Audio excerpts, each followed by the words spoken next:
নির্বাচনের সময়সীমা নিয়ে হতাশ বিএনপি।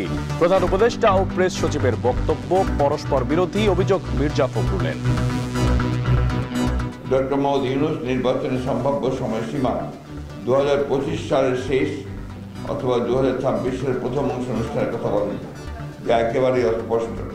অথচ তার প্রেস সচিব বলেন 2026 সালের জুন মাসের মধ্যে নির্বাচন অনুষ্ঠিত হবে, যা পরস্পর বিরোধী। মিশরের কায়রোয় D8 সম্মেলনে যোগ দিচ্ছেন প্রধান উপদেষ্টা, তুলে ধরবেন জুলাই বিপ্লবের প্রেক্ষাপট।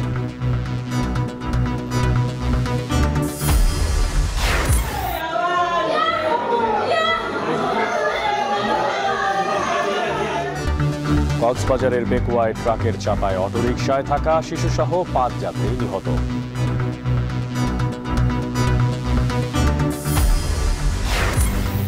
এবং জিয়াউল আহসান চৌধুরী মামুন ফের অপরাধ ট্রাইব্যুনালে, বিডিআর বিদ্রোহে শহীদদের পরিবার অভিযোগ দেবেন আজ।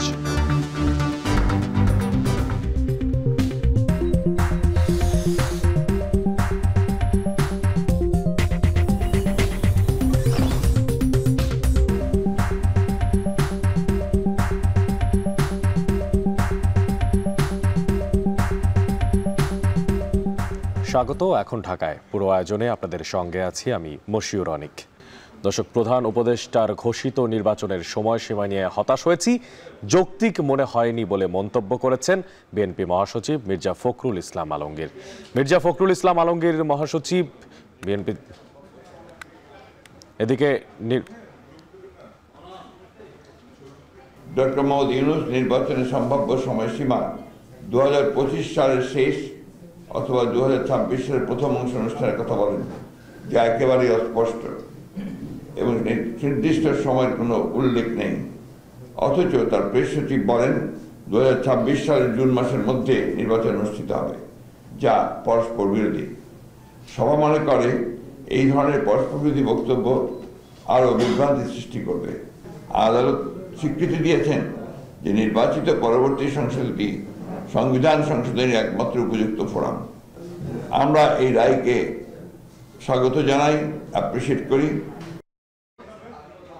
এদিকে নির্বাচনের পর ফ্যাসিবাদ বিরোধী রাজনৈতিক দলগুলো নিয়ে বিএনপি জাতীয় সরকার গঠনের ঘোষণা দিলেও স্বৈরাচার বিরোধী আন্দোলনে থাকা দলগুলোর মধ্যে এ নিয়ে আগ্রহ কম দেখা যাচ্ছে। এদের মধ্যে জামায়াতের আগ্রহ নির্বাচন পূর্ব ঐক্যমতের সরকার গঠনে, আর যে কোনো সরকারই স্বৈরাচারী হয়ে উঠতে পারে আশঙ্কায় জাতীয় সরকারে না যাওয়ায় মত দিচ্ছেন অধিকাংশ ছোট ছোট দলগুলো।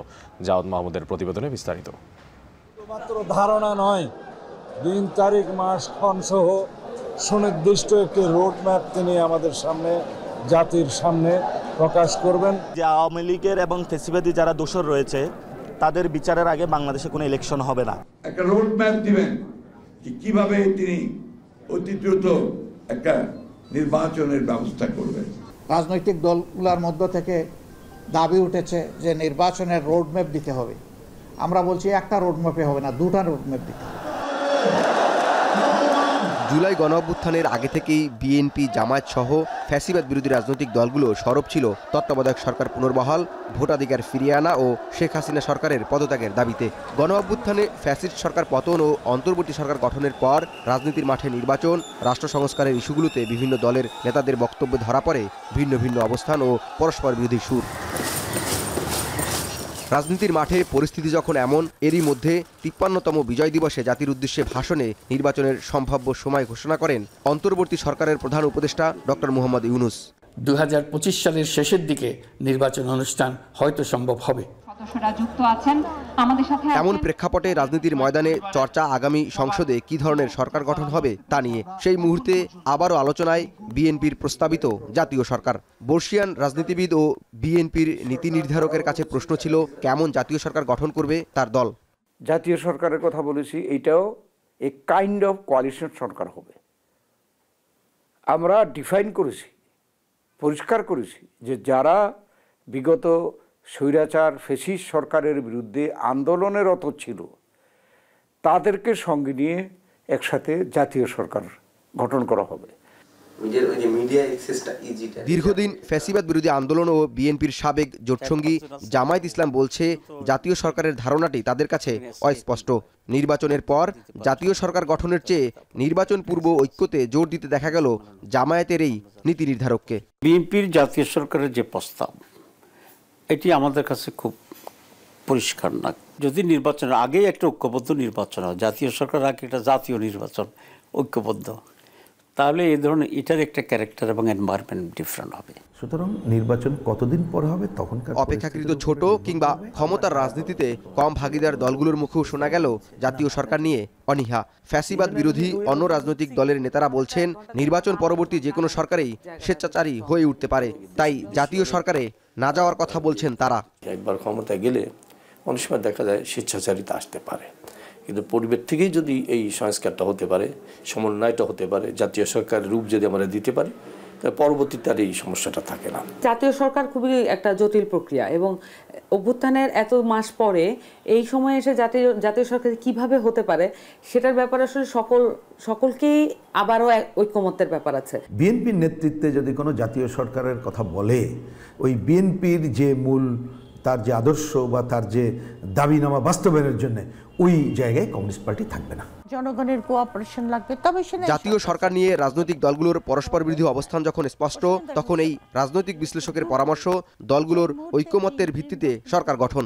পাশাপাশি বিএনপিকে জাতীয় সরকার নিয়ে রাজনৈতিক দলগুলোর সাথে খোলামেলা আলোচনা করার কথাও বলেন তিনি।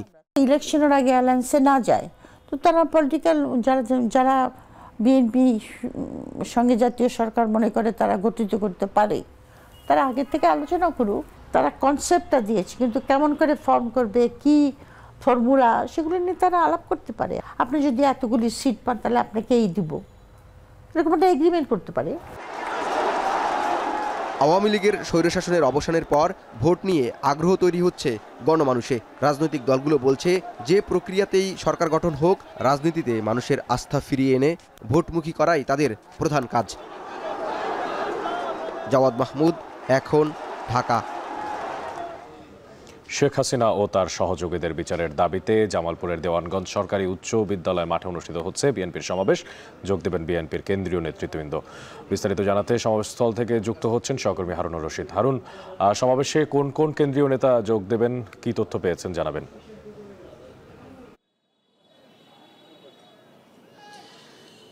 জামালপুরের দেওয়ানগঞ্জ উপজেলা বিএনপির সমাবেশ আজকে দেওয়ানগঞ্জ সরকারি উচ্চ বিদ্যালয় মাঠে এই সমাবেশটি অনুষ্ঠিত হবে এবং আমরা দেখছি যে আসলে এই সমাবেশকে ঘিরে জামালপুর এবং দেওয়ানগঞ্জের বিএনপি নেতাকর্মীদের মধ্যে বেশ উচ্ছ্বাস এবং উৎসবমুখর একটি পরিবেশ আমরা দেখতে পাচ্ছি এবং জামালপুর দেওয়ানগঞ্জ সরকারি উচ্চ বিদ্যালয় মাঠে কিন্তু একটি বিশাল মঞ্চ প্রস্তুত করা হয়েছে এবং ইতিমধ্যেই সমাবেশ স্থলে কিন্তু বিভিন্ন এলাকা থেকে যারা বিএনপির দলীয় নেতাকর্মী তারা কিন্তু আসতে শুরু করেছেন এবং বিক্ষিপ্তভাবে যে সমাবেশস্থল এখানে কিন্তু এখন প্রচুর রোদ এবং যার কারণে মাঠের আশপাশে কিন্তু প্রচুর নেতাকর্মীরা ইতিমধ্যেই উপস্থিত হতে শুরু করেছেন এবং কিছুক্ষণ পরেই এই সবার যে আনুষ্ঠানিক কার্যক্রম সেটি শুরু হবে। আমরা জানতে পেরেছি যে বিএনপির স্থায়ী কমিটির সদস্য নজরুল ইসলাম খান তিনি আজকের এই সমাবেশে প্রধান অতিথি হিসেবে উপস্থিত থাকবেন এবং এখানে বিএনপির কেন্দ্রীয় নেতা হাবিবুন নবী খান সুহেল এখানে উপস্থিত থাকবেন এবং বিএনপির যুগ্ম মহাসচিব ইমরান সালেহ প্রিন্স উপস্থিত থাকবেন, সাংগঠনিক সম্পাদক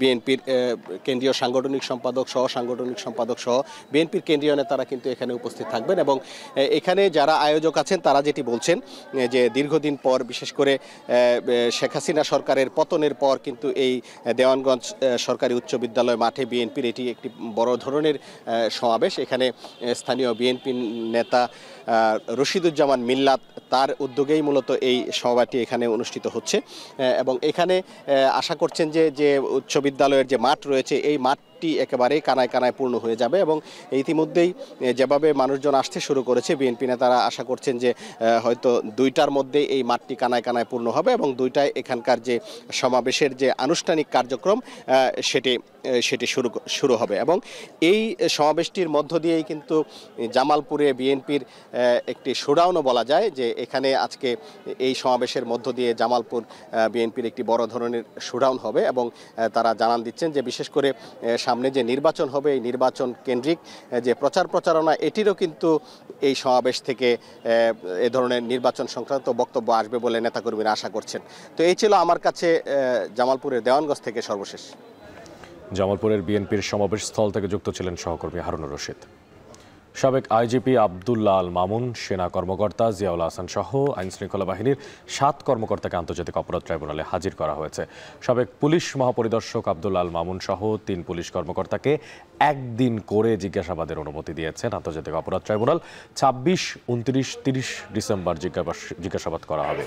এছাড়া দুপুরে ট্রাইব্যুনালে অভিযোগ জানাতে আসবেন পিলখানায় বিডিআর বিদ্রোহে নিহত সেনা কর্মকর্তাদের পরিবারের সদস্যরা। এ নিয়ে আরও জানাতে সেখান থেকে যুক্ত হচ্ছেন সহকর্মী জাহিদ হাসান। জাহিদ, জানাবেন যে জিয়াউল হাসানের বিরুদ্ধে ট্রাইব্যুনালের যে দায়ের হওয়া অভিযোগগুলো সেগুলোর তদন্তের কি অবস্থায় রয়েছে, পাশাপাশি বিডিআর বিদ্রোহের পরিবারের যারা সদস্যরা আছেন তারা কখন নাগাদ ট্রাইব্যুনালে আসতে পারে?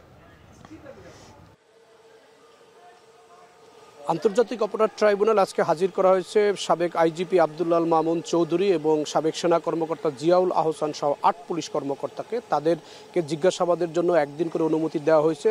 এই ডিসেম্বরের 26, 29 এবং 30 তারিখ তাদেরকে জিজ্ঞাসাবাদ করা হবে।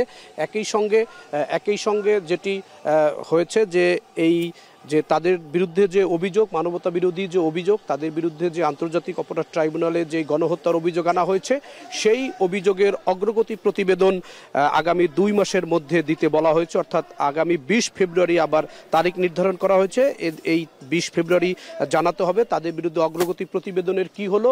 একই সঙ্গে তাদের বিরুদ্ধে যেই অভিযোগগুলো আনা হয়েছে সে বিষয়ে কি সুনির্দিষ্ট অভিযোগগুলো আনা হবে সেটি 20 তারিখে জানা হবে। এবং আরেকটি বিষয় হচ্ছে যে তৎকালীন গুলশান থানা যে ভারপ্রাপ্ত কর্মকর্তা ছিলেন, ওসি ছিলেন মাজহারুল ইসলাম, তার একটি আবেদনের প্রেক্ষিতে যে ওই সময় ভাটারা থানায় যেই আহত হয়েছেন যারা এবং যারা ওই আন্দোলনে যারা ক্ষতিগ্রস্ত হয়েছেন তাদের ফুটেজগুলো সংগ্রহ করার জন্য বলা হয়েছে এবং তিনি আবেদনটি করার পরে তার আবেদনটি আমল নিয়ে এই ভাটারা থানায় যেই ফুটেজগুলো রয়েছে সেগুলো সংগ্রহ করতে বলা হয়েছে। সিসিটিভির ফুটেজ দেখে এটি একটি নির্দেশনা আসছে ট্রাইব্যুনাল থেকে। এবং একই সঙ্গে যেটি হয়েছে যে জিয়াউল হাসানের একটি আবেদন রয়েছে। আমাদের এখানে এখন রাষ্ট্রপক্ষের অর্থাৎ ট্রাইব্যুনালের প্রধান প্রসিকিউটর তাজুল ইসলাম সহ প্রসিকিউশন টিম এসেছেন। তারা এখন আজকের যে আদালতে যে আদেশগুলো হয়েছে, বিচারিক কার্যক্রমগুলো হয়েছে সে বিষয়ে তারা এখন সরাসরি ব্রিফ করবেন।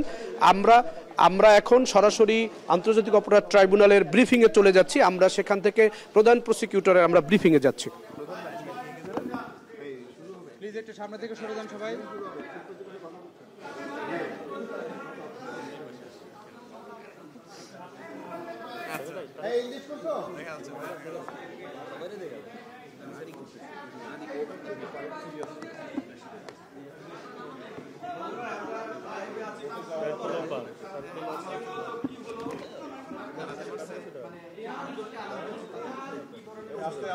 টোটাল 8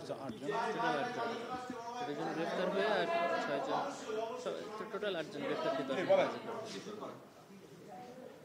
আজকে আপনারা জানেন যে 8 জন আসামিকে হাজির করা হয়েছিল। তারা সবাই মোটা দাগে বিভিন্ন পদের পুলিশ অফিসার এবং সেনাবাহিনীর officer. Former IGP Abdullah Al Mamun, এনটিএমসির সাবেক পরিচালক বা ডিজি, মেজর জেনারেল বরখাস্তকৃত জিয়াউল হাসান সহ অন্যান্যরা ছিলেন। আমাদের আজকে 4টা অ্যাপ্লিকেশন ছিল আমাদের দিক থেকে, সেটা 3 জনের ব্যক্তি, 3 জন আসামি, আব্দুল আল মামুন, শহীদুল ইসলাম এবং আব্দুল্লাহ আল কাফি। এদেরকে আমরা তদন্ত সংস্থার কাছে জিজ্ঞাসাবাদের জন্য আমরা সময় চেয়েছি। আগামী 26, 29 এবং 30 এই 3 দিন আলাদা আলাদাভাবে প্রত্যেককে জিজ্ঞাসাবাদ করা হবে। এই জিজ্ঞাসাবাদের প্রধান উদ্দেশ্য হচ্ছে তাদের কাছে সংরক্ষিত যে সমস্ত তথ্যাদি আছে এবং তাদের ব্যাপারে আমরা তদন্ত সংস্থা যে সমস্ত তথ্যাদি পেয়েছে সেগুলো যাচাই করা, সেগুলোর ব্যাপারে তাদের বক্তব্য গ্রহণ, তাদের মোবাইল ফোনগুলো চেক করা, মোবাইল ফোনের মধ্যে সেগুলো ফরেন্সিক করা, সেগুলোর জন্য সেগুলোকে চাওয়া। এই বিষয়গুলোর মাধ্যমে আমরা তদন্তে প্রাপ্ত তথ্যাদি ক্রস চেক করা এবং তাদের বক্তব্যটা জানা এগুলো আমাদের জন্য জরুরি। সেই কারণে আমরা তাদের জিজ্ঞাসাবাদ করব। এবং আপনারা জানেন যে এই জিজ্ঞাসাবাদের এই প্রক্রিয়াটা আমরা যে করছি সেটা গতানুগতিক কোনো পুলিশ রিমান্ডের মতো নয়। সেখানে একটা স্বচ্ছ কাচের দেয়ালের পেছনে বসে আমাদের তদন্তকারীরা তাদের সাথে কথা বলেন এবং কাচের দেয়ালের বাইরে তার আইনজীবী বসে সব কিছু দেখেন। তাকে কোনো ভয়ভীতি, জোর প্রদর্শন, শক্তি প্রদর্শন, ভয়ভীতি প্রদর্শন এগুলোর কোনো সুযোগ এখানে নেই। সম্পূর্ণ আন্তর্জাতিক স্ট্যান্ডার্ড মেনটেন করেই তাকে জিজ্ঞাসাবাদ করা হয়। এবং এই জিজ্ঞাসাবাদের ব্যাপারে আপনাদের সবারই হয়তো প্রশ্ন থাকবে। গতকালকে একজন আসামিকে আমরা জিজ্ঞাসাবাদ করেছি, সাবেক আইসিটি প্রতিমন্ত্রী জোনায়েদ আহমেদ পলক। সে অনেক তথ্য আমাদেরকে দিয়েছে যেগুলোর ব্যাপারে আমরা তার নিজের কাছ থেকে যেমন পেয়েছি, পাশাপাশি অন্যান্য সোর্স থেকেও যেটা পেয়েছি যে জুলাই আগস্টের এই অভ্যুত্থান চলাকালীন সময়ে ইন্টারনেট বন্ধের যে নাটক করা হয়েছিল সেটি কোনো দুর্ঘটনা ছিল না। খায়ের টাওয়ার বা কোন টাওয়ারে আগুন লেগেছে এগুলোর কোনো ব্যাপারই ছিল না। সেখানে সে স্বয়ং স্বীকারোক্তি দিয়ে বলেছে বা নিজে স্বীকার করেছে যে এই ইন্টারনেট তদানীন্তন প্রধানমন্ত্রী এবং এই মামলাগুলোর প্রধান আসামি শেখ হাসিনার নির্দেশে সরাসরি প্রধানমন্ত্রীর কাছ থেকে নির্দেশনা আসার পরে তথ্য প্রতিমন্ত্রী নির্দেশ দিয়ে আইআইজি ইন্টারন্যাশনাল ইন্টারনেট গেটওয়ে, এই গেটওয়েদের একটা হোয়াটসঅ্যাপ গ্রুপ খোলা হয়। সেই গ্রুপে সরাসরি নির্দেশ দেওয়া হয় ইমিডিয়েটলি ইন্টারনেট শাটডাউন করো এবং তাদেরকে এটা এনশিওর করতে বলা হয় যে করার পরে আবার জানাও যে ইট ইজ ডান। এই তথ্যগুলো আমরা বিভিন্ন সোর্স থেকে পেয়েছি। সেগুলো যাচাই বাছাইয়ের জন্য সেই সংশ্লিষ্ট আসামিকে আমরা জিজ্ঞাসাবাদ করেছি, তিনি এটা সত্যায়ন করেছেন। সুতরাং ইন্টারনেট বন্ধের মাধ্যমে জুলাই আগস্টের সংগঠিত গণহত্যাকে গোটা দুনিয়ার কাছ থেকে আড়াল করার যে আড়াল যে করা হয়েছে এবং এটার ব্যাপারে যে মিথ্যা অজুহাত দেওয়া হয়েছে যে ইন্টারনেট কেবল লাইন পুড়ে গিয়েছিল, এটা হয়েছিল, সেটা হয়েছিল, সর্বৈবভাবে মিথ্যা। সম্পূর্ণ প্রধান যে নিউক্লিয়াস শেখ হাসিনা তার নির্দেশে, তার পরবর্তী কমান্ডার জোনায়েদ আহমেদ পলকের পরবর্তী নির্দেশে এই ইন্টারনেট প্রোভাইডার যারা আছে, বিটিসিএল আছে এবং বাংলাদেশ সাবমেরিন কেবলস পিএলসি, এরাও চিঠি দিয়ে জানিয়েছে যে তারা কার কার নির্দেশে এটা বন্ধ করেছে। সুতরাং এই রাষ্ট্রীয় সংস্থাগুলোকে বাধ্য করে তদানীন্তন ক্ষমতাশালীরা, এই আসামিরা বাংলাদেশের ইন্টারনেট শাটডাউন করেছিল এবং এই গণহত্যাকে এক্সপেডাইট করেছিল। এই তথ্যগুলো আকাররূপে আমরা পেয়েছি, এগুলোকে আমরা ফর্মুলেট করছি এখন, এগুলোকে আমরা বিচারের উপযোগী করে কোর্টে প্রেজেন্ট করব। আরও দুজন বলেছি আমি, তিনজনকে আজকে জিজ্ঞাসাবাদের জন্য, একটা আব্দুল্লাহ আল কাফি, একটা হচ্ছে হ্যাঁ, প্রত্যেকের জিজ্ঞাসাবাদ শেষে আমরা বলেছি জিজ্ঞাসাবাদ তাদেরকে আমরা যে তথ্যগুলো আমাদের প্রয়োজন সেগুলো আমরা পেয়েছি তাদের কাছ থেকে। সব কিছু হয়তো আপনাদের সাথে শেয়ার করব না, কিন্তু ইন্টারনেটের ব্যাপারটা যেহেতু অত্যন্ত গুরুত্বপূর্ণ ছিল সেটা আমরা জানানোর প্রয়োজন বোধ করছি। আমরা সময় চেয়েছি। সময় তো আসলে আমাদের চাওয়ার বিষয় না। আপনারা জানেন যে এই মামলার তদন্তকালে কতদিনের মধ্যে শেষ করতে হবে আইনে কোনো সুনির্দিষ্ট বিধান নেই, কিন্তু এত বড় গ্র্যাভিটির একটা মামলার প্রপার তদন্ত করা, প্রপার একটা রিপোর্ট সাবমিট করার জন্য অনেক সময় প্রয়োজন।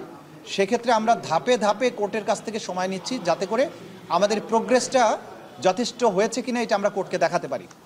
তো এই কারণে আমরা আজকে 2 মাস সময় চেয়েছিলাম, 2 মাস সময় দিয়েছেন। আগামী 20শে ফেব্রুয়ারি পরবর্তী তারিখের এই মামলার জন্য ধার্য হয়েছে।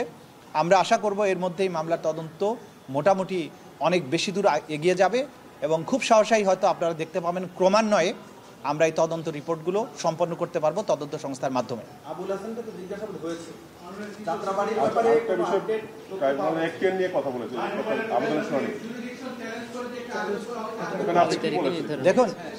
দেখুন এই ট্রাইব্যুনালকে বিতর্কিত করার জন্য এবং নানান প্রস্তর উদ্রেক করে আসামিরা বাঁচার চেষ্টা করবে, এটা আমরা জানি। এইখানে এসে তারা একটা আবেদন করে বসে আছে জিয়াউল হাসান, যার বিরুদ্ধে অজস্র গুম খুনের অভিযোগ আছে এবং তাকে আমি বাংলাদেশের কসাই হিসাবে চিহ্নিত করেছি আমরা প্রাপ্ত তথ্যের ভিত্তিতে, যে এককভাবে তিনি যখন র্যাবে ছিলেন তার নিষ্ঠুরতা এইটা কিংবদন্তি তুল্য। জ্যান্ত মানুষের ঠোঁট অ্যানেস্থেসিয়া দেয়া ছাড়া সেলাই করা, মানুষকে ইটের বস্তা বেঁধে জ্যান্ত অবস্থায় বুড়িগঙ্গায় ডুবিয়ে দেয়, এগুলো কাজ উনি করেছেন। তিনি আবেদন করেছেন এই ট্রাইব্যুনালের নাকি এই মামলার বিচার করার ক্ষমতা নাই, এটা হচ্ছে প্রথম কথা। এবং দ্বিতীয় কথা তিনি বলেছেন যে যেসব অপরাধ হয়েছে এগুলো মানবতা বিরোধী অপরাধী নয়। এই এই ধরনের পিটিশন ওনারা দিয়েছেন, তো দিয়ে ওনারা একটা হাইপ তৈরি করতে চান, দুনিয়াব্যাপী একটা নয়েজ তৈরি করতে চান, সেই কারণে তারা অ্যাপ্লিকেশনটা দিয়েছেন। অনেক বড় অ্যাপ্লিকেশন, নানান কথা তারা বলেছেন। এগুলোর আমরা যথাযথ আইনি প্রক্রিয়ার জবাব দেওয়ার জন্য আমরা সময় চেয়েছি। আগামী 1 মাস পরে এটা শুনানি হবে 20শে জানুয়ারিতে। তো জবাব আমরা দিব, আদালত যথাযথ আদেশ নিশ্চয়ই তারা দিবেন। কিন্তু আমরা আপনাদেরকে যেটা জানাতে চাই যে এই ধরনের উদ্যোগ একের পর এক নেওয়া হবে এটাকে বিতর্কিত করার জন্য, কিন্তু আপনাদেরকে আমরা এনশিওর করতে চাই জাতির কাছে যে এই ট্রাইব্যুনাল, তদন্ত সংস্থা, প্রসিকিউশন সম্পূর্ণ নিরপেক্ষভাবে, ভয় ভীতিহীনভাবে, নিরলসভাবে কাজ করে যাচ্ছে এবং যাবে। আন্তর্জাতিক অপরাধ ট্রাইব্যুনালে আজ আনা হয়েছে আইন শৃঙ্খলা বাহিনীর 7 সদস্যকে। আর সেখান থেকে কথা বলছিলেন চিফ প্রসিকিউটর মোহাম্মদ তাজুল ইসলাম। ঢাকা বিশ্ববিদ্যালয়ের মধুর ক্যান্টিনে জুলাই বিপ্লবে নেতৃত্বদানকারী ছাত্র জনতাকে গুপ্ত হত্যা এবং বিপ্লবীদের নিরাপত্তায় সরকারের ব্যর্থতার প্রতিবাদে সংবাদ সম্মেলন করছে ইনকিলাব মঞ্চ। সরাসরি চলে যাব সেখানে। তারা কি করলো? সকল রাজনৈতিক দলগুলো ভোটের রাজনীতিতে ফিরে গেল এবং আওয়ামী লীগের পুনর্বাসন করলো। প্রত্যেকে সকল আওয়ামী লীগের ব্যবসা বাণিজ্যগুলোর মধ্যে ভাগ বসালো। অল্প কয়েকজন সামনের আওয়ামী লীগ থেকে সরাই দিয়া, আমি শুধু একটা বিএনপির নাম বলছি না, বিএনপি, জামাতে ইসলামী, এমনকি বাংলাদেশের প্রত্যেকটা রাজনৈতিক দল যে যার সাধ্য মতো আওয়ামী লীগকে পুনর্বাসন করতেছে, আপনারা দেখতেছেন। এবং সেই লীগ পুনর্বাসন করে আমরা যখন এই কথাগুলো বলি, আমাদেরকে বলে তোমরা বুঝবে না। ভাই, যখন জুলাই বিপ্লব হলো তখন আমরা এত কিছু বুঝলাম, আর এখন আমাদেরকে বলেন বুঝবো না। একটু প্লিজ বুঝিয়ে বলেন না, আমরা বুঝবো।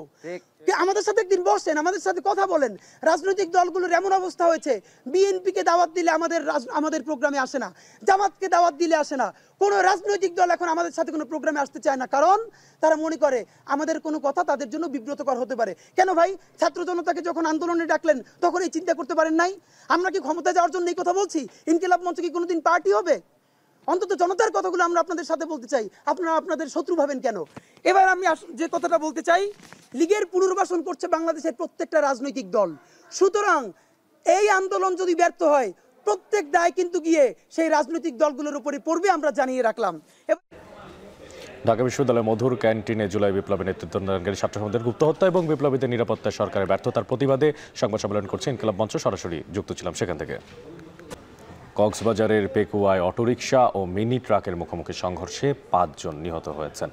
সকাল 8টার দিকে ABC আঞ্চলিক মহাসড়কের হাজিপাড়া এলাকায় এই দুর্ঘটনা ঘটে। তবে তাৎক্ষণিকভাবে নিহতদের পরিচয় নিশ্চিত করতে পারেনি পুলিশ। স্থানীয়রা জানান, হাজিপাড়া গ্যারেজ এলাকায় পেকুয়াগামী অটোরিকশার সঙ্গে বিপরীত দিক থেকে আসা একটি মিনি ট্রাকের মুখোমুখি সংঘর্ষ হয়।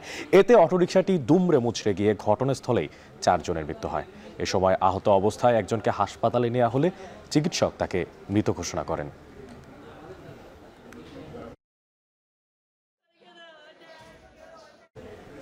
বুধবার তাবলিগ জামাতের 2 পক্ষের সংঘর্ষের ঘটনায় ইজতেমা ময়দানের আশেপাশের 3 কিলোমিটার এলাকায় জারি রয়েছে 144 ধারা।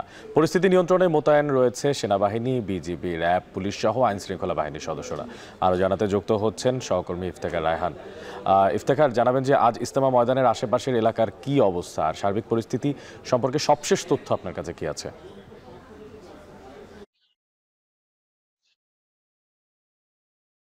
অনেক ইজতেমা ময়দান এবং এর আশপাশের পুরো এলাকাটি এই মুহূর্তে আইন শৃঙ্খলা বাহিনীর নিয়ন্ত্রণে। পুরো এলাকাটিকে ঘিরে রেখে আইন শৃঙ্খলা বাহিনীর সদস্যরা কিন্তু সতর্ক অবস্থানে রয়েছে। আমরা সকাল থেকে দেখছিলাম যে ইজতেমা ময়দানের প্রবেশ পথগুলোতে আইন শৃঙ্খলা বাহিনী, বিশেষ করে পুলিশ, সেনাবাহিনী, র্যাব, বিজিবি এবং বিভিন্ন গোয়েন্দা সংস্থার যারা সাদা পোশাকে কর্মরত রয়েছেন, সবাই কিন্তু একযোগে এই ইজতেমা ময়দান ঘিরে একটি নিরাপত্তা বলয় গড়ে তুলেছেন। এবং এই মুহূর্তে যদি ইজতেমা ময়দানের তথ্য যদি জানাই, ময়দান কিন্তু পুরোপুরি ফাঁকা। গতকালকে যখন এই মাওলানা সাদ সাহেবের অনুসারী এবং মাওলানা জুবায়ের সাহেবের অনুসারীদের মধ্যে যখন এই সংঘর্ষটি হয়, এরপরে প্রশাসনের পক্ষ থেকে কিন্তু ইজতেমা ময়দানটি ছেড়ে দেওয়ার জন্য নির্দেশনা আসে। এরপরেই মাওলানা সাদ সাহেবের যারা অনুসারী ইজতেমা ময়দানে ছিলেন, তারা ধীরে ধীরে ইজতেমা ময়দান ত্যাগ করেছেন। কেউ কেউ পাশের যে ইজতেমা ময়দানের পশ্চিম পাশে যে মার্কাজটি রয়েছে সেখানে অবস্থান করছেন। এবং এই মুহূর্তে ইজতেমা ময়দানের ভেতরে অল্প কিছু সংখ্যক আমরা মুসল্লিদেরকে দেখতে পেয়েছি। তাদের সাথে আমরা কথা বলেছিলাম যে তারা কেন এখনো এই জায়গায় অবস্থান করছেন। তো তারা যেটি বলছেন যে প্রশাসনের ওইখানে যে সিদ্ধান্তটি হয়েছিল স্বরাষ্ট্র মন্ত্রণালয়, সেখানে আরেকটি সিদ্ধান্ত হয়েছে, যেহেতু ইজতেমা ময়দানে অনেক বিশাল কর্মযোগ্য থাকে, এখানে অনেক ধরনের মূল্যবান মালামাল রয়েছে তাবলিগ জামাতের। সেই কারণে এই মালামালগুলো দেখভালের জন্য এবং কিছু সংখ্যক তাদের একটি প্রতিনিধি দল কিন্তু এখানে রয়েছে। আর প্রবেশ পথগুলোতে আমরা প্রত্যেকটি প্রবেশ পথে দেখেছি যে সেনাবাহিনী এবং বিজিবি সদস্যরা মোতায়েন রয়েছেন এবং ইজতেমা ময়দানের আশপাশে যে সড়কগুলো রয়েছে সেখানে যান চলাচল যেমন সীমিত রাখা হয়েছে, পাশাপাশি জনসাধারণের চলাচলও সীমিত রয়েছে।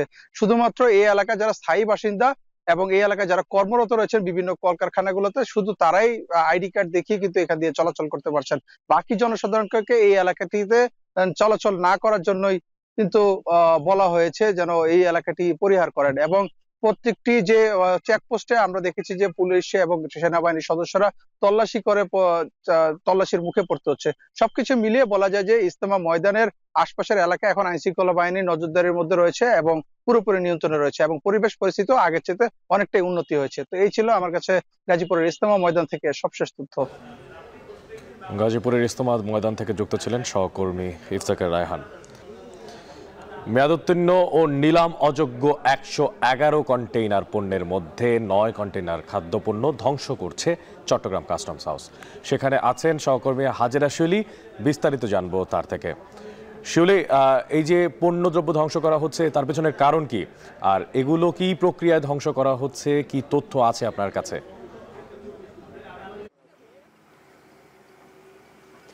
অনেক সাধারণত কোনো পণ্য আমদানি 30 দিনের মধ্যে আমদানিকারককে চট্টগ্রাম বন্দর থেকে সেই পণ্য ডেলিভারি নিতে হয়। বিশেষ করে বন্দর ইয়ার্ডে জাহাজ থেকে যখন পণ্যগুলো নামানো হয় তার 30 দিনের মধ্যে। এরপর যদি আমদানিকারক সেই পণ্য ডেলিভারি না নেন সেক্ষেত্রে চট্টগ্রাম কাস্টমস কর্তৃপক্ষ আমদানিকারককে 15 দিনের আরও নোটিশ দিয়ে থাকেন যেন এই সময়ের মধ্যে সেই পণ্যগুলো তারা খালাস করে নেন। এবং অনেক সময় 2 থেকে 3 দফাও নোটিশ দেওয়া হয়, কিন্তু অনেক ক্ষেত্রে দেখা যায় যে শুল্ক সংক্রান্ত জটিলতা বা মিথ্যা ঘোষণায় পণ্য আমদানি কিংবা আইনি জটিলতার কারণে বা বাজারে যদি কখনো পণ্যের দাম কমে যায় তখন অনেক সময় আমদানিকারকরা সেই পণ্য খালাস নেন না এবং সেগুলো কিন্তু বন্দরে পড়ে থাকে। এক্ষেত্রে পচনশীল পণ্য বা খাদ্যপণ্যর ক্ষেত্রে বেশি জটিলতা তৈরি হয় যেহেতু সেগুলো রেফার কন্টেনারে থাকে এবং বিদ্যুৎ সংযোগ দেওয়া থাকে এবং বিদ্যুৎ সংযোগ যদি ঠিকমতো সেখানে কাজ না করে এবং একটা নির্দিষ্ট সময়ের পর পণ্যগুলো পচে যায় এবং বন্দরে ইয়ার্ডে পড়ে থাকে। এবং আজকে যে পণ্যগুলো ধ্বংস করা হচ্ছে সেগুলো কিন্তু 5 থেকে 7 বছর আগে আমদানি করা। যেহেতু নিয়ম হচ্ছে চট্টগ্রাম কাস্টমস হাউসকে যে পণ্য আমদানিকারক না নিলে সেগুলো দ্রুততম সময়ের মধ্যে নিলাম করা, কিন্তু অনেক ক্ষেত্রে কিন্তু কাস্টম কর্তৃপক্ষ সেই কাজটি করতে পারেন না। তাই বছর পর বছর বা বিভিন্ন সময় কিন্তু আমরা দেখি এভাবে পচনশীল খাদ্যপণ্য ধ্বংস করা হয়। এবং আজকে যে পণ্যগুলো ধ্বংস করা হবে সেখানে আছে হিমায়িত মাছ, ফলমূল, জিরা, মাছ, মাংস সব বিভিন্ন ধরনের পণ্য, প্রাণী খাদ্য। তো ইতিমধ্যে কিন্তু ধ্বংস প্রক্রিয়া সব প্রস্তুতি সম্পন্ন করা হয়েছে। এখানে প্রায় 60 ফিটের মতো প্রশস্ত গর্ত করা হয়েছে, 15 ফিট গভীর এক্সকেভেটর সহ এবং ট্রেন সব রেডি, কিন্তু বন্দর থেকে এখনও কন্টেনারগুলো পৌঁছায়নি এবং সব পক্ষের সংস্থার কর্মকর্তাদের উপস্থিতিতে ধ্বংস কার্যক্রম শুরু হবে। সেখানে পরিবেশ অধিদপ্তর, ফায়ার সার্ভিস, চট্টগ্রাম বন্দর, কাস্টমস সহ বিএসটিআই, সিটি কর্পোরেশন এবং ম্যাজিস্ট্রেট উপস্থিতিতে ধ্বংস প্রক্রিয়া শুরু হবে। তো আসলে নিলামকারী বা বিডারদের সবসময় দাবি থাকে যেন খাদ্যপণ্য ক্ষেত্রে দ্রুত নিলাম করা হয়, না হয় কিন্তু যে বিপুল পরিমাণ অর্থ ব্যয় এইসব খাদ্যপণ্য আমদানি করেছে সেগুলো যেমন কারো ভোগে কাজে লাগে না, তেমনি চট্টগ্রাম কাস্টমস হাউস কিন্তু বিপুল অঙ্কের রাজস্ব হারাচ্ছে। বন্দরের কিন্তু ইয়ার্ডে জট তৈরি হয়। এই বিষয়গুলো যেন আইনি প্রক্রিয়াগুলো আরও সহজ করা হয় এবং দ্রুত যেন কাস্টমস নিলামের আয়োজন করে যেন এই ধরনের পণ্য ধ্বংস করতে না হয়, সেই বিষয়ে ব্যবসায়ীরা বরাবরই দাবি জানিয়ে আসছেন। অনেকেই ছিল আমার কাছে এখনকার মতো চট্টগ্রাম কাস্টমস হাউসে যে পণ্য ধ্বংসের প্রক্রিয়া তার সবশেষ, তবে পর্যায়ক্রমে কিন্তু 111টি কন্টেনার ধ্বংস করা হবে। তো এই ছিল আমার কাছে এখনকার মতো সবশেষ। চট্টগ্রাম থেকে যুক্ত ছিলেন সহকর্মী হাজেরা শিউলি। প্রায় 1.5 মাস ধরে ভারতের রাজধানী নয়াদিল্লিতে বায়ুমানের চরম অবনতি আর সাম্প্রতিক যে শৈত্যপ্রবাহ তাতে নাকাল জনজীবন। বায়ুমান পর্যবেক্ষণকারী প্রযুক্তি প্রতিষ্ঠান আইকিউআর ইন্ডেক্সের তথ্য বলছে মঙ্গলবার রাতে নয়াদিল্লির বায়ুমান ছিল 617, আর যা স্বাস্থ্যের জন্য অত্যন্ত বিপজ্জনক। এদিন রাজধানীর কোথাও কোথাও বায়ুমান 700 ছাড়াতেও দেখা গেছে। বিস্তারিত জানাবেন সতীর্থ কর্মকার। ডিসেম্বরের সকাল, সূর্য উঁকি দিচ্ছে আকাশে। এই দৃশ্য দেখে যদি মনে করেন আর 5টা শীতের সকালের মতো কুয়াশার চাদরে ঢেকে আছে ভারতের রাজধানী নয়াদিল্লি, তাহলে ভুল করবেন। ফসলের আগাছা পোড়ানোর বিষাক্ত ধোঁয়া আর কুয়াশার সাথে মিলে তৈরি হয়েছে ধোঁয়াশার এই পুরো আস্তরণ বা স্মগ। রাজধানী নয়াদিল্লির বায়ুমান আরও তলানিতে পৌঁছে দিতে ভূমিকা রাখছে যানবাহন আর কলকারখানা থেকে নির্গত কালো ধোঁয়ার দূষণও। अब पोल्यूशन तो सर ये अब लाइलाज बीमारी हो गई है यहाँ दिल्ली के लिए खासकर, और हर साल का ये प्रॉब्लम है। ये तो है नहीं कि इस साल ही है, पिछले साल भी था, उससे पिछले साल भी था और अब आगे भी रहेगा। इसका कोई इलाज नहीं है। आँख में जब जलन होती है, सांस लेने में भी दिक्कत होती है, गले में जो है ना थोड़ा खांसते हैं जब सुबह सुबह बहुत ज़्यादा दिक्कत आती है, बलगम काला काला एकदम आता है। ঘন কুয়াশার কারণে যান চলাচল যেমন ব্যাহত হচ্ছে, তেমনি বাড়ছে স্বাস্থ্য ঝুঁকিও। শ্বাস প্রশ্বাসের সমস্যা, কাশি, বুকে কফ জমে যাওয়া, এমনকি চোখ জ্বালাপোড়া নিয়েও ভুগছেন দিল্লিবাসী। রাজধানীবাসীর ভোগান্তি বাড়াতে যোগ হয়েছে শীতের তীব্রতাও। মঙ্গলবার সকালে নয়াদিল্লির তাপমাত্রা 6 ডিগ্রি সেলসিয়াসেরও নিচে নেমে আসে। একই দিনে স্থানীয় সময় দুপুর 12টায় নয়াদিল্লির বায়ুমান ছিল 424 AQI, রাত বাড়ার সাথে সাথে যা পৌঁছে যায় 613-তে। বায়ুমান আর শৈত্যপ্রবাহের পরিসংখ্যানই বলে দেয় কতটা ঝুঁকিপূর্ণ অবস্থায় বাস করছে দিল্লিবাসী।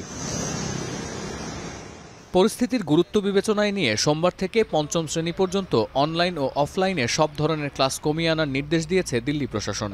পরবর্তীতে দশম থেকে দ্বাদশ শ্রেণী ব্যতীত সব শ্রেণীর ক্লাস শিডিউল শিথিল করা হয়েছে। এছাড়া সরকারি কর্মকর্তারা শুরুতে কর্মঘণ্টা কমানোর দাবি করলেও পরে 50% কর্মীকে বাড়ি থেকে অফিস করার অনুমতি প্রদানের আর্জি জানান। এমন বাস্তবতায় মঙ্গলবার আবারও কঠোর দূষণ নিয়ন্ত্রণ ব্যবস্থা চালুর ঘোষণা দিয়েছে দিল্লি সরকার। সরকারি নিষেধাজ্ঞার অধীনে সব ধরনের নির্মাণ এবং ভাঙার কাজ আপাতত বন্ধ রাখতে বলা হচ্ছে। এছাড়াও দিল্লির বায়ু দূষণ নিয়ে চাঞ্চল্যকর তথ্য দিয়েছে বিবিসি। শীর্ষ সংক্রামক বিশেষজ্ঞদের সাথে কথা বলে বিবিসি জানাচ্ছে, ভারতের এই বিষাক্ত বাতাস কোভিড-19 মহামারীর চেয়েও বড় প্রভাব ফেলতে পারে জনস্বাস্থ্যে। সতীর্থ কর্মকার, এখন বিশ্ব। অ্যাকাউন্টে অর্থ আছে, কিন্তু তা সত্ত্বেও তা উত্তোলন করতে পারছে না, আর যাতে করে জীবনযাত্রার ব্যয় মেটানো নিয়ে দুশ্চিন্তায় পড়েছেন সিরীয়রা। এ অবস্থায় স্বৈরাচার বাশার আল আসাদ প্রশাসনের সময়কার ভয়াবহ অর্থনৈতিক সংকট মোকাবেলায় প্রধান চ্যালেঞ্জ হয়ে উঠেছে বিদ্রোহী গোষ্ঠী হায়াত তাহরির আল শাম গঠিত অন্তর্বর্তী সরকারের। বিস্তারিত জানাচ্ছেন তৌহিদুর রহমান। এটিএম বুথের সামনে গ্রাহকদের দীর্ঘ অপেক্ষা। ব্যাংক অ্যাকাউন্টে অর্থ থাকা সত্ত্বেও করা যাচ্ছে না উত্তোলন। দৃশ্যটি সিরিয়ার রাজধানী দামেস্কের। আসাদ পরিবারের 53 বছরের স্বৈরশাসনের কবল থেকে সিরিয়াবাসী মুক্ত হলেও বাশার আল আসাদের রেখে যাওয়া সংকটময় অর্থনীতিতে ক্রমেই উঠে আসছে ভোগান্তির চিত্র। দেশের চরম অর্থনৈতিক মন্দায় ধুঁকছেন সরকারি চাকরিজীবী থেকে শুরু করে সাধারণ নাগরিক পর্যন্ত প্রায় সবাই। দৈনন্দিন জীবনযাত্রার ব্যয় মেটানো নিয়ে দুশ্চিন্তার পাল্লা ভারী হচ্ছে বাসিন্দাদের। في لي مبلغ معين من الحصالات والمعامله صار لي مبلغ 3 ما ماده ما فيها تاكل، ما فيها تعيش، ما فيها تشرب، استمراريه الحياه ما بتستمر. وما في ما حدا يعطيك الجواب الشافي، لا في رواتب، ما في كهرباء، ما في نت، والراتب يعني ما فيك تعيش بلا। ভয়াবহ অর্থনৈতিক সংকটের মধ্যে আসাদ সরকারের পতনে বিদ্রোহীদের বিজয়ের পর এই সংকট মোকাবিলায় সিরিয়ার নতুন প্রশাসনের অগ্রাধিকার হওয়া উচিত বলে মনে করছেন সংশ্লিষ্টরা। আর তা না হলে সিরিয়ার উচ্ছ্বাস খুব দ্রুতই হতাশায় পরিণত হবে বলেও শঙ্কা অনেকেরই। তাই সবাইকে বর্তমান অন্তর্বর্তী সরকারকে সমর্থনের আহ্বান জানিয়েছেন বাশার আল আসাদ বিরোধীদের দলবদ্ধ করায় ভূমিকা রাখা নেতা হাদি আল বাহারা। انه كلنا نكون يد عون للحكومه الحكومه تصريف الاعمال الحاليه اللي المفروض ان يعني تنهي। অন্তর্বর্তীকালীন সরকারকে বিশ্বাসযোগ্য করতে সব বিরোধী নেতাদেরই অন্তর্ভুক্তি নিশ্চিত করা জরুরি বলেও মন্তব্য করেন হাদি আল বাহারা। এমনকি ভবিষ্যতে সিরিয়ার সংবিধান রচনায় জাতীয় সম্মেলন করাও গুরুত্বপূর্ণ বলে মনে করছেন এই নেতা। المؤتمر الوطني العام يشكل منه أو ينتخب لجنة أو جمعية تأسيسية। 13 বছরের গৃহযুদ্ধের পর সিরিয়ার নতুন তত্ত্বাবধায়ক প্রশাসন দেশটিকে স্থিতিশীল করতে এবং সহিংস প্রতিশোধ এড়াতে কাজ শুরু করেছে। আসাদের পতনের পর প্রথমবারের মতো অভ্যন্তরীণ ফ্লাইট চলাচলের মধ্য দিয়ে বুধবার থেকে ফের সচল হয়েছে আলেপ্পো ও দামেস্ক আন্তর্জাতিক বিমানবন্দর। تشغيل بين المدينتين الرئيسيتين في سوريا دمشق وحلب ইনশাআল্লাহ করিবান বিসির তাশগীল মুনতজম। বজ্রপাতের মতো বিদ্রোহীদের টানা 12 দিনের অভিযানে বাশার আল আসাদ পরিবার সহ দেশ ছেড়ে পালিয়ে রাশিয়ায় আশ্রয় নেয় 8 ডিসেম্বর স্বৈরাচার মুক্ত হয় সিরিয়া। 2025 সালের 1 মার্চ পর্যন্ত তত্ত্বাবধায়ক প্রধানমন্ত্রী হিসেবে নিয়োগ পান মোহাম্মদ আল বশির। আসাদের পতনে নেতৃত্ব দেয়া বিদ্রোহী গোষ্ঠী হায়াত তাহরির আল শামের সঙ্গে আগে থেকেই ঘনিষ্ঠ সম্পর্ক ছিল মোহাম্মদ আল বশিরের। তৌহিদুর রহমান, এখন বিশ্ব। বিদ্যুৎ ভবনে সড়ক পরিবহন সেক্টরে শৃঙ্খলা জোরদারকরণ, ঢাকা মহানগরের যানজট নিরসন এবং বায়ু দূষণ নিয়ন্ত্রণ বিষয়ে আলোচনা শেষে সড়ক পরিবহন ও সেতু মন্ত্রণালয়ের উপদেষ্টা মোহাম্মদ ফাউজুল কবির খান কথা বলছেন। সরাসরি চলে যাব সেখানে। যানজটের স্থানগুলো আমাদের ট্রাফিক পুলিশ এগুলো চিহ্নিত করবেন এবং সেখানে যে আমরা জানি যে ফ্লাইওভারে ওঠার জায়গা, ফ্লাইওভার থেকে নামার জায়গা, রেল ক্রসিং, এইসব জায়গায় এগুলো যানজটের মেইন। এছাড়াও যেসব জায়গা আছে সেগুলো ট্রাফিক পুলিশ আইডেন্টিফাই করবেন এবং এটা কিন্তু আগামী কাল থেকে এই ছুটির 2 দিন প্রস্তুতি নিয়ে আগামী সপ্তাহ থেকে কিন্তু এইসব যানজটের যেগুলো চিহ্নিত স্থান আছে সেগুলোর ব্যাপারে তারা ব্যবস্থা নেবেন। ফুটপাথ সরাতে হলে ফুটপাথ সরাবেন। অনুমোদিত যদি কেউ পার্কিং করে তাহলে সেগুলোকে টো করে নিয়ে যাবেন। টো করে নিয়ে যেয়ে সেখানে তাদেরকে ব্যবস্থা করবেন। মোট কথা আমরা দেখতে চাই যে যানজট পরিস্থিতি যেসব পার্টিকুলার যেসব স্পটগুলোতে গাড়ি ঘন্টার পর ঘন্টা বসে থাকে সেই সব জায়গায় গাড়ি চলাচল করতে শুরু করছে। আর একটা ভালো পরামর্শ এসছে পরিবহন সেক্টর থেকে, সেটা হচ্ছে যে স্কুলগুলোর জন্য স্কুল বাসের ব্যবস্থা করা। তো আমরা এগুলো স্কুল বাসগুলোকে আমরা শিক্ষা মন্ত্রণালয়ের মাধ্যমে স্কুল কর্তৃপক্ষকে আমরা চিঠি দেব, কারণ একটা বাচ্চাকে নিয়ে একটা গাড়ি যায় তো ওই জন্য স্কুল বাস একটা নিরাপদ স্কুল বাস সার্ভিস করার জন্য আমরা স্কুলগুলো শিক্ষা মন্ত্রণালয়ের সঙ্গে বসে আমরা স্কুলগুলোকে বলবো এবং এটা কিন্তু একটা ব্যবসার সুযোগ, এটা কিন্তু পরিবহন কোম্পানি করে এটা করাতে পারে।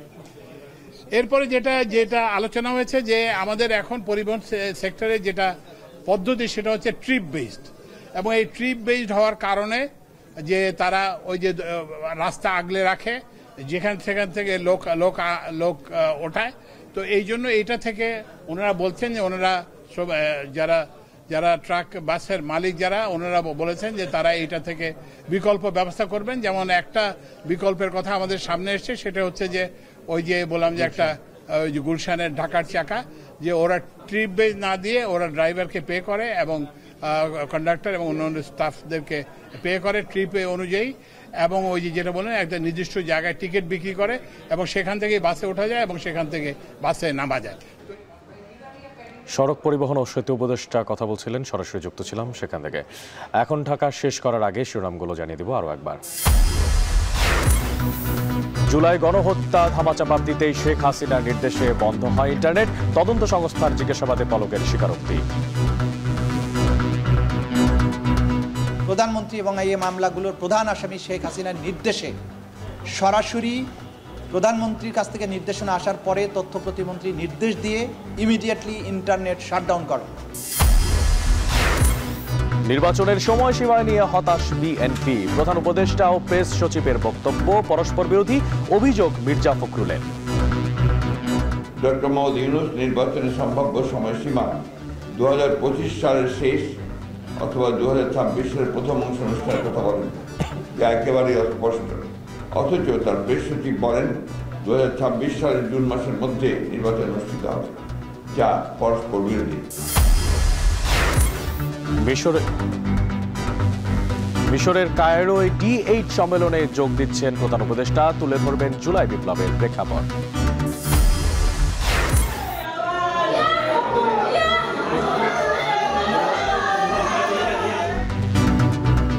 এবং কক্সবাজারের পেকুয়ায় ট্রাকের চাপায় অটোরিকশায় থাকা শিশুসহ 5 যাত্রী নিহত।